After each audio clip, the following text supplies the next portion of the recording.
Hello and welcome back to the Built Different podcast with your host, Steven Pettigrew.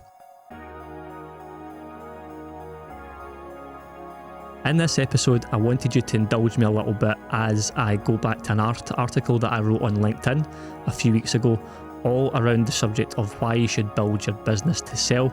It's really key for small business owners to understand this topic, and I wanted to go into a bit more detail than I have done in previous videos, why that's important.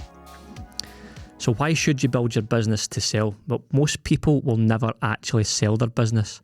This is the harsh reality facing the vast majority of business owners in the UK today. It still amazes me that despite all the vast amounts of information and tools out there that are free, people who own a business don't actually ever build it to sell or with the intention to sell it. We all exit our businesses one way or another, whether we like it or not. Therefore, it makes complete sense that you would eventually sell for a reasonable sum of money or even a life-changing sum of money, rather than allowing it to wither and die. Selling an SME is a grossly misunderstood topic. Now, why is that? There's an abundance of misleading and irrelevant information available, particularly when you do what we all do and Google the answers. And contrary to popular opinion, you should not use a business broker. More on that later. When it comes to selling your business, it's important to understand that it's a buyer's market.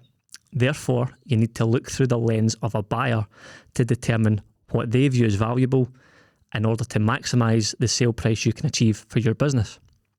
And why is it a buyer's market? Well, we're in a really interesting time in history right now. The baby boomer generation are getting to retirement age, and a large portion of that generation have built businesses over the years. Now, those tend to be traditional type businesses.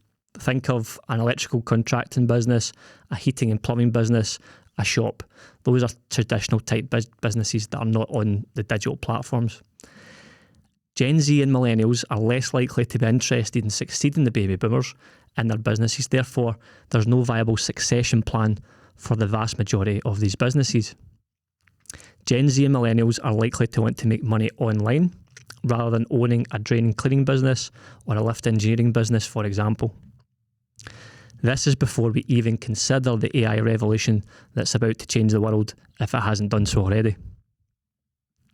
This means that as a buyer, there is an overwhelming number of small businesses ripe for acquisition. So guess what? They're spoilt for choice.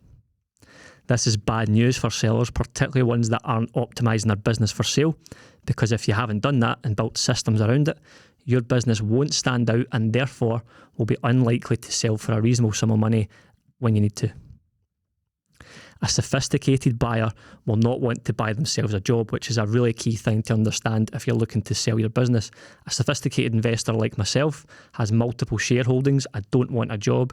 Therefore, you need to think about that way when you're trying to sell your business.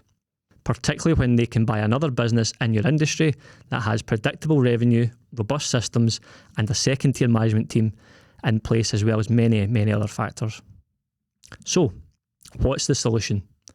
Well, here's the thing. Everybody can build their business to sell. It doesn't matter if you've got an electrical business, plumbing, roofing, heating, marketing, IT, transport, you name it. Any type of business can be sold if it's built to sell.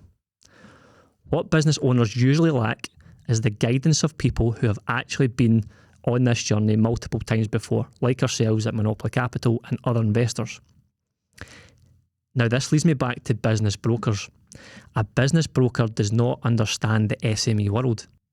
Here's how it typically goes with business brokers. You'll receive a really nice glossy letter through the post, or perhaps a phone call or email stating that they'd like to help you sell your business for you. The salesperson tells you how wonderful your business is without having any prior knowledge to your business or your industry. In fact, sometimes they've just left university, parachuted into this job, and have never been in business. They've never owned a business or bought a business for that matter. They then throw out some incredible valuation to grab your attention, and guess what? Now you're hooked. You sign up to a monthly retainer, usually thousands of pounds every month, for a long time. Usually these contracts are 2, 3, 4 years. They claim to have a raft of buyers lined up and ready to buy your business for the maximum price.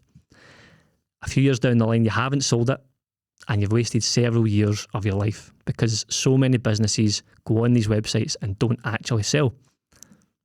You would not believe the amount of times this happens or the amount of stories I could share with you around this topic. It's truly, truly shameful.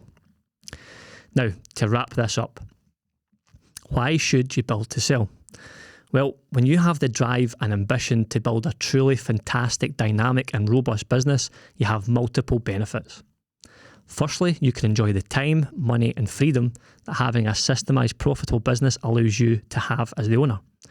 You can go on several good holidays, have the second holiday home, buy the nice car, send the kids to private school, do more surfing or kayaking, whatever it is you want to do with your time. And now you've built to sell, you can literally sell it for the maximum price at any time and will have a number of buyers queuing up to buy it from you at a premium. Another reason to sell is the dire state of the pension industry in the UK.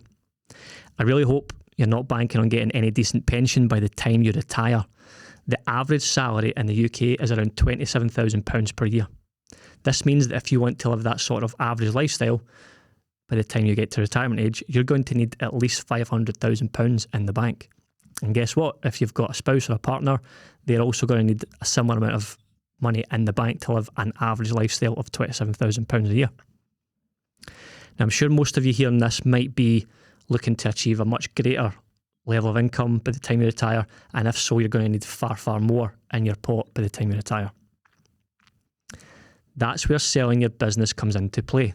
It could be the biggest and best asset that you have, which you can capitalise on and live the life you desire. And guess what? It's all within your reach. If you'd like to know more info on these topics, I've built free resources on my LinkedIn page and on my website that can help you. Head to my LinkedIn page at Steven Pettigrew Investor, where you can take these free resources, implement them into your business, get more information and level up.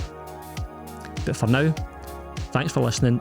I hope you have a good day and I'll speak to you again very soon.